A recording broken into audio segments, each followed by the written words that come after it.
बिस्मिल्लाहिर्रहमानिर्रहीम। अस्सलाम वालेकुम नाज़रीन, आप यूट्यूब चैनल देख रहे हैं। मैं इमरान खान हूँ। आज बड़ी अहम समाअत हुई है सुप्रीम कोर्ट ऑफ पाकिस्तान में और आज का दिन एक बड़ा अहम दिन था। ये दिन भी एक अजीबो गरीब सूरत हाल से शुरू हुआ PDM के लिए ख़ास तौर पे। PDM के वकला अदालत में पहुँच गए, हालांकि इसका इम्कान दिखाई नहीं दे रहा था।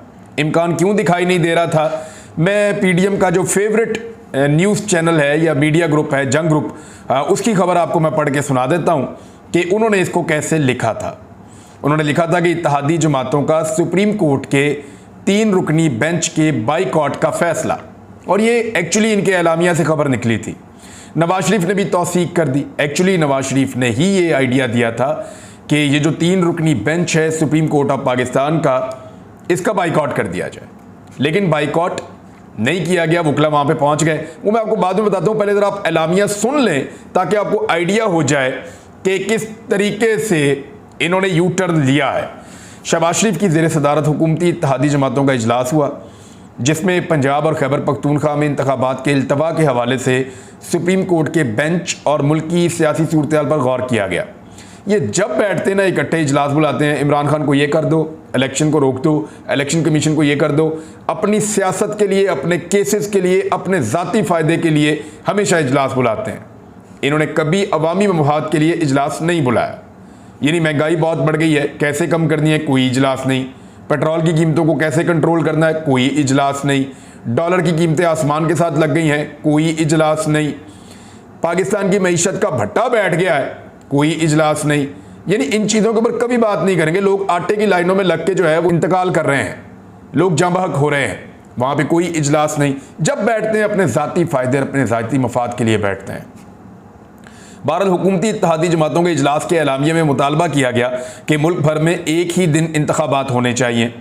ये गैर जानिबदाराना, शफाफ और आज़ादाना इंतखाबात के इनेकाद का बुनियादी दस्तूरी तकाजा है। भाई दस्तूरी तकाजा कैसे हो गया? आइन में, दस्तूर में तो ये लिखा है कि जो असम्बली तहरील हो गई 90 दिन में उसके इंतखाबात करवाने। या तो आप आइन को बदल दें और उसमें लिखें कि पाकिस्तान में जब भी इंतखाबात होंगे पूरे पाकिस्तान में एक साथ होंगे, किसी एक असम्बली की तहरील की सूरत में अलग से इंतखाबात नहीं हो सकते। या तो आप लिख दें इस बात को आईने पाकिस्तान के अंदर, तो ये बात ही गलत है। एलामिया में कहा गया कि एक ही दिन इलेक्शन से इनहराफ मुल्क को तबाहकुन सियासी बहरान में मुब्तला कर देगा। ये सूरत हाल मुल्क के माशी मफाद पर खुदकुश हमले के मुतरादिफ होगी। वो ये कह रहे हैं कि अगर इलेक्शन हो गया तो समझो खुदकुश हमला है, और वो इसलिए कि अलग अलग सूबों में हो रहा है तो पूरे पाकिस्तान में होना चाहिए था। हालांकि मरीम नवाज, राना सनाउल्लाह, ख्वाजा साद रफ़ीक, एहसन इकबाल, मरीम औरंगज़ेब, पीपल्स पार्टी के बेशुमार लोग ये सारे बार बार कह चुके हैं कि इमरान खान साहब 2 असम्बलियाँ तहलील करें, हम अगले दिन इलेक्शन में चले जाएंगे। इमरान खान ने दोनों असम्बलियाँ तहलील कर दी और अभी तक ये लोग इलेक्शन में जाने से भाग रहे हैं। वो ये कहते थे कि असम्बलियाँ तहलील करें, हम पूरे पाकिस्तान में इलेक्शन करवा देंगे। अब इमरान खान ने असम्बलियाँ तहलील कर दी हैं तो अब कह रहे हैं खुदकुश हमला होने जा रहा है। इजलास में हुकूमत और इत्तेहादी जमातों ने सुप्रीम कोर्ट के 3 रुकनी बेंच पर अदम एतमाद का इजहार भी किया और मुतालबा किया गया कि 4 रुकनी अक्सरियती फैसले को मानते हुए मौजूदा अदालती कार्रवाई ख़त्म की जाए। यानी अब ये एक और चीज़ है जो 3-4 वाली बात है। यानी एक बेंच था जिसमें 9 जजेस थे, पहले उसमें से 4 जजेस अलग हो गए, फिर वो 5 रुकनी बेंच बन गया। फिर वो जो 5 रुकनी बेंच था उसमें से 2 जजेस की राय मुख्तलिफ थी और 3 जजेस ने अक्सरियती फैसला दे दिया। वो ये कहते हैं ऐसा नहीं है, 2 इन जजेस की राय शामिल करें और 2 पिछले जजेस की राय शामिल करें तो फिर आप 4-3 का फैसला बनाएं। यानी ये भी पाकिस्तान की तारीख में पहली दफ़ा मजाक हुआ है। इसका आज सुप्रीम कोर्ट ऑफ पाकिस्तान में चीफ जस्टिस ऑफ पाकिस्तान ने और इस बेंच ने कैसा पोस्टमार्टम किया है वो मैं आपको भी बताता हूँ। कोई जवाब ही नहीं था हुकूमती वकला के पास। बहरहाल वो ये कह रहे हैं कि जस्टिस कादी फायजीसा की सरबराही में बेंच ने 184(3) के तमाम 184(3) के तमाम मुकदमात रोकने का हुक्म जारी किया। अच्छा, अभी ये लफ्ज़ आप याद रखिएगा कि कह रहे हैं कि हुक्म जारी किया और अदालती फैसलों से नाकाबिले अमल और पेचीदा सूरत हाल पैदा हो चुकी है।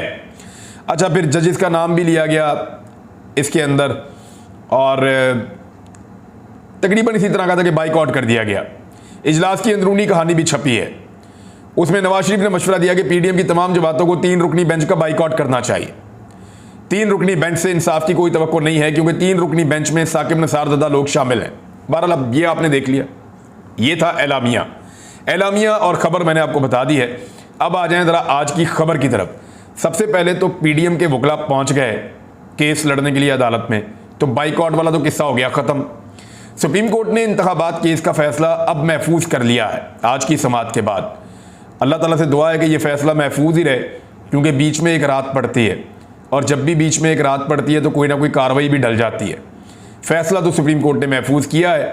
बज़ाहिर जो अदालती कार्रवाई है और आईने पाकिस्तान के ऊपर अगर फैसला आता है तो पाकिस्तान इलेक्शन की तरफ ही जाएगा, उसके अलावा कोई और गुंजाइश मौजूद नहीं है। चीफ जस्टिस पाकिस्तान उमर अता बंदयाल की सरबराही में जस्टिस एजाजुल एहसन और मुनीब अख्तर साहब ने, ये सुप्रीम कोर्ट का 3 रुकनी बेंच था, पंजाब और खैबर पख्तूनख्वा में इलेक्शन के इल्तवा के खिलाफ इमरान खान की दरख्वास्त पर समाअत की उन्होंने। अच्छा, वफाकी हुकूमत ने इंतखाबात केस में अपना जवाब जमा करवाते हुए पीटीआई की दरख्वास्त मुस्तरद करने की इस्तदा कर दी। हुकूमत ने मौक़िफ़ इख्तियार किया कि 1 मार्च का सुप्रीम कोर्ट का फैसला अक्सरियत से दिया गया। 3 रुकनी बेंच मुतबादिल के तौर पर तहरीक इंसाफ की दरख्वास्त पर समाअत ना करे। फिर हुकूमत ने कहा कि जस्टिस एजाजुल एहसन पहले राउंड में केस सुनने से इनकार कर चुके हैं। चीफ जस्टिस और जस्टिस मुनीब अख्तर फैसला देने वाले बेंच का हिस्सा थे। चीफ जस्टिस और जस्टिस मुनीब अख्तर भी इस केस को ना सुने। अब आ जाए आपके कहा क्या गया। समाअत शुरू हुई तो पाकिस्तान पीपल्स पार्टी के वकील फारूक एच नाइक ने कहा कि हम कार्रवाई का हिस्सा बनना चाहते हैं, हमने तो बाइकआउट किया ही नहीं था, हमारी दरखास्तों को काबिल समाअत होने और बेंच के दायरा इख्तियार पर तहफ़्फ़ुज़ात हैं। अब बाइकआउट नहीं किया तो लिख कर दें, ये मौक़िफ़ आया सुप्रीम कोर्ट ऑफ पाकिस्तान की जानिब से। चीफ जस्टिस ने कहा कि अखबार में तो कुछ और ही लिखा था, अगर बाइकआउट करना है तो अदालती कार्रवाई का हिस्सा ना बने, बाइकआउट नहीं करना तो लिख कर दें।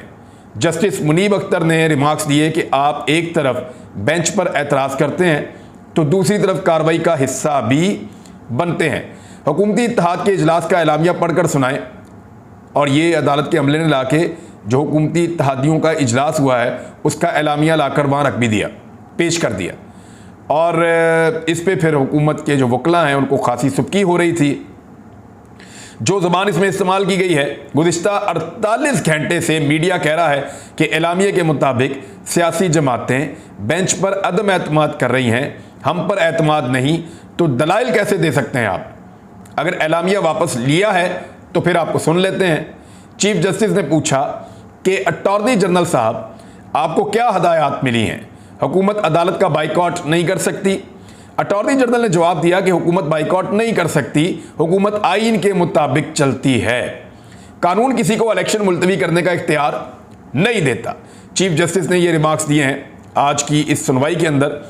और चीफ जस्टिस ने कहा कि वफाकी हुकूमत ने कोई ऐसा मवाद नहीं दिया जिस पर इंतखाबात मुलतवी हों, इंतखाबात की राह में हायल रुकावटों से भी आगाह नहीं किया गया, हुकूमत ने इलेक्शन करवाने की आमादगी भी जाहिर नहीं की है। सुप्रीम कोर्ट ने फैसला महफूज कर लिया है और ये अब कल सुनाया जाएगा। कुछ और चीज़ें जो अदालत में डिस्कस हुई वो मैं आपको बता देता हूँ। एक चीज़ जिस पे काफ़ी लोगों ने बातचीत भी की है कि अदालत ने कहा कि अदालत का काम होता है तवाज़ुन कायम करना। अदालत का काम, मुझे भी ऐसा लगता है कि तवाज़ुन कायम करना नहीं होता, बाद सूरतों में बाद औक़ात अदालत को इस तरफ जाना पड़ता है। एक्चुअली अदालत का काम होता है इंसाफ की फराहमी। वो इंसाफ फराहम करते हैं, चाहे किसी के लिए मुश्किलात पैदा हो जाएं, चाहे किसी को वो पसंद आए या ना आए, अदालत ने सिर्फ आइन और कानून के मुताबिक इंसाफ फराहम करना होता है। यहाँ पे रिमार्क्स ये भी है कि माजी में अदालत असम्बली की तहलील कलअदम करार दे चुकी है। जब इमरान खान साहब ने असम्बली की तहलील की थी तो उसको कलअदम करार दे दिया था। डिप्टी स्पीकर की रूलिंग के बाद इमरान खान साहब ने असम्बली तहलील कर दी थी तो उसको कलअदम करार दे दिया था, लेकिन माजी में हालात मुख्तलिफ थे। चीफ जस्टिस ऑफ पाकिस्तान ने यह भी कहा मुल्क में कोई सियासी मुज़ाकरात नहीं हो रहा है, रुकावटों से आगाह करने की जिम्मेदारी वफाकी हुकूमत की थी, लेकिन उन्होंने अभी तक तो ऐसा नहीं किया। अच्छा, 3-4 वाला जो नुक्ता है उस पर अपने तहरीरी दलाइल जमा करवाएं। यानी ये जो 3-4 कहती है ना मरीम नवाज और पीडीएम के सारे लोग, वो 3-4 वाले नुक्ते पे अदालत ने कहा कि तहरीरी दलाइल अपने जमा करवा दें। अटॉर्नी जनरल को चीफ जस्टिस ऑफ पाकिस्तान ने हदायत दी है।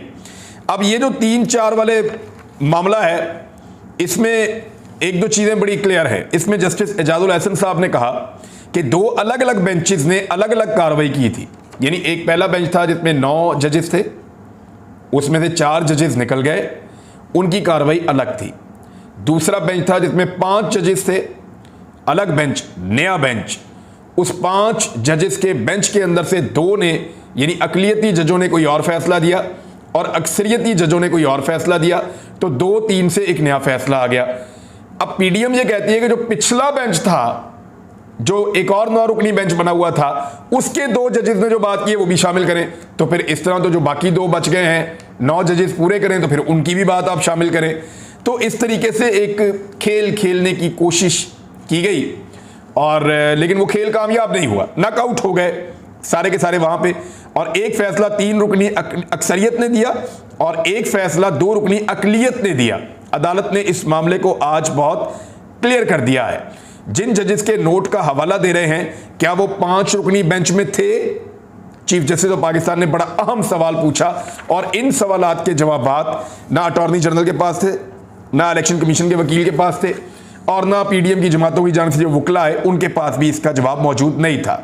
बेंच पर एतमाद नहीं है तो दलाइल किस तरह आप दे सकते हैं? जस्टिस मुनीब अख्तर साहब ने यह फरमाया।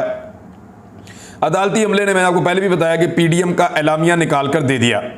काजी फायद ईसा साहब से एक मुलाकात हुई चीफ जस्टिस ऑफ पाकिस्तान की, उस बारे में 2-3 चीज़ें सामने आई हैं, मैं आपको बताता हूँ। जस्टिस फायद ईसा को पूछा था कि 1 मैन शो किसको कहा। ये चीफ जस्टिस ऑफ पाकिस्तान ने बताया कि मैंने जस्टिस काजी फायद ईसा साहब को पूछा कि 1 मैन शो किसको कहा। तो इसमें ये रिपोर्ट, अच्छा एक्चुअली मैं खुद रिपोर्ट नहीं कर रहा, मैं अदालत में मौजूद नहीं था, ये मुख्तलिफ जो रिपोर्टर्स ने रिपोर्ट किया है और मुख्तलिफ जगहों से जो रिपोर्टिंग हुई है, मेरी कुछ लोगों से बात हुई, वहाँ से मैंने ये इन्फॉर्मेशन ली है। अच्छा, उन्होंने कहा कि अमूमी बात की है, आपको नहीं कहा, चीफ जस्टिस ऑफ पाकिस्तान ने यह फरमाया। इसके अलावा कादी फायद ईसा ने कहा कि अवाम की भलाई के लिए तमाम अज खुद नोटिस की समाअत रोक दी जाए, ये अटॉर्नी जनरल ने कहा। तो चीफ जस्टिस ऑफ पाकिस्तान ने यह कहा कि केस की समाअत रोकने में अवाम की भलाई नहीं है, समाअत करने में और फैसले करने में अवाम की भलाई होती है। कादी फायद ईसा से परसों मुलाकात की चीफ जस्टिस ऑफ पाकिस्तान ने और उन्होंने कहा कि जल्द रूल्स बनाने के लिए फुल कोर्ट इजलास बुलाएंगे, यानी ये जो पार्लियामेंट रूल्स बना रही है, नहीं, वो सुप्रीम कोर्ट ऑफ पाकिस्तान के जजेस बैठेंगे, फुल बेंच बैठेगा, वो बैठकर अपने रूल्स के अंदर अगर कोई तरामीम करनी है तो वो उसके अंदर कर लेंगे। पीडीएम के वकला के लिए खासी सुबकी वाली सूरत हाल इसलिए थी कि उनकी जमातें जो हैं वो बाइकआउट की बात कर रही हैं और वो खुद जो है आकर अदालत के अंदर केस को लड़ रहे हैं। चीफ जस्टिस ऑफ पाकिस्तान ने एक और मामला बड़ा क्लियर किया। उन्होंने कहा कि ये अवामी मफाद का मामला था, अवाम के बुनियादी हुकूक का मामला था, इसलिए बहुत सोच समझ कर अज खुद नोटिस लिया है। हर केस के ऊपर अज खुद नोटिस हर मामले पर नहीं लिया जाता। इसका क्राइटेरिया जो है वो बड़ा सख्त है, इसका पैमाना बहुत सख्त रखा हुआ है और अगर ये मिसाल बन गई, इसलिए इलेक्शन नहीं हो सकता कि पाकिस्तान के पास पैसे नहीं है या सिक्योरिटी के मसाइल हैं, तो फिर हमेशा माली मुश्किलात पर इलेक्शन नहीं हुआ करेंगे। ये जस्टिस इजाजुल एहसन साहब ने भी कहा है। वहाँ पे इरफान कादर साहब ने एक बात रखी और पीडीएम के ग्रुप से हैं, उन्होंने कहा कि अदालत सोशल मीडिया पर चलने वाली बातों का भी नोटिस ले, यानी अदालत सोशल मीडिया पर चलने वाली बातों का नोटिस ले। अब खुद वो कह रहे हैं कि अदालत नोटिस ले ले सो मोटो, तो उस पर चीफ जस्टिस ऑफ पाकिस्तान ने जवाब दिया। आज काफ़ी टफ पड़े चीफ जस्टिस ऑफ पाकिस्तान। उन्होंने कहा कि सो मोटो नहीं लेंगे, आपने अगर दरख्वास्त दायर करनी है तो आप कर दें कि सोशल मीडिया पे क्या चल रहा है। फिर एक और बात पूछी गई, क्योंकि सेक्रेटरी खजाना पेश हुए थे, सेक्रेटरी खजाना तो नहीं, एडिशनल सेक्रेटरी खजाना पेश हुए थे। सेक्रेटरी खजाना की तबीयत ख़राब थी, जबकि सेक्रेटरी दिफा पेश हुए और सिक्योरिटी के हवाले से बड़ी अहम बातें हुई हैं। उन्होंने कहा जी कि हसास मालूमात हैं तो यहाँ पे अदालत में नहीं दी जा सकती, तो उन्होंने कहा आप तहरीरी तौर पे दे दें, 2 घंटे के अंदर जमा करवा दें। हसास मालूमात उनको हम पब्लिक नहीं करेंगे, लेकिन उनकी बुनियाद के ऊपर हम किसी नतीजे पर पहुँचेंगे। और जो सिक्योरिटी के हवाले से नंबर्स की बात है तो 55% जो पोलिंग स्टेशन हैं वो नॉर्मल हैं, 45% को हसास करार दिया गया है। तो वो जो 45% पोलिंग स्टेशन है उनके लिए सिक्योरिटी दरकार है। तो चीफ जस्टिस ने कुछ बड़े अहम मामला उठाए बाकी जजेस के साथ मिलकर कि एक तो एयरफोर्स और नेवी भी मौजूद रहते हैं, उनके ट्रेन लोग, उनको भी लगाया जा सकता है, क्योंकि वो इस वक्त कोई जंग तो है नहीं पाकिस्तान में खुदा न खास्ता किसी मुल्क के साथ। अगर बॉर्डर के ऊपर फ़ौज मौजूद है तो जो रिज़र्व फ़ौज मौजूद है या जो रिज़र्व मौजूद है फोर्स, उसको इस्तेमाल किया जा सकता है, नेवी को किया जा सकता है, एयरफोर्स को किया जा सकता है, ये भी खिदमत सर अंजाम दे सकते हैं। और इलेक्शन की ड्यूटी के लिए लड़ने वाले अहलकारों की ज़रूरत नहीं होती। सेक्रेटरी दिफा ने कहा कि तरबियत की ज़रूरत होती है, उनकी तरबियत देनी पड़ती है।